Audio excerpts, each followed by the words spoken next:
decompression. Now, what you're going to need for this is a solid surface. Now, we're using a back of a chair. Mike needs to sit on it so it is solid.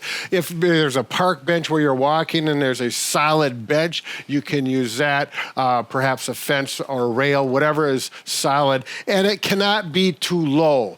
If it needs to be about belt level, maybe a little bit lower. If it's lower like this, and I have to reach over, that will not work. It actually will extend your back and be irritating. So we find that proper level, good solid bench, and you're gonna try and straighten your elbows out because it's a little easier, and you take the weight off of your legs, and that actually decompresses or puts a little traction on your little back. That opens up those foramen, those gaps that we talked about earlier.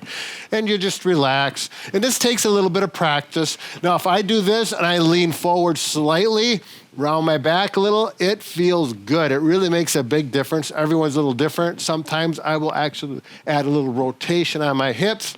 It feels good. I'm a happy person. I could do this for another 20 seconds. I bet you're dancing. My arms are getting a little bit tired. You can also do this on a countertop if you're at home. That's right. It's a good option.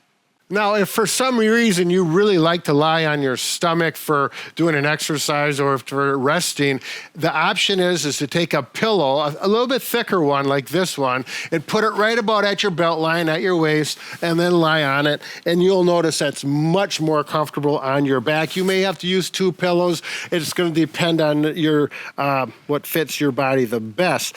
So there you go. That's a good option there.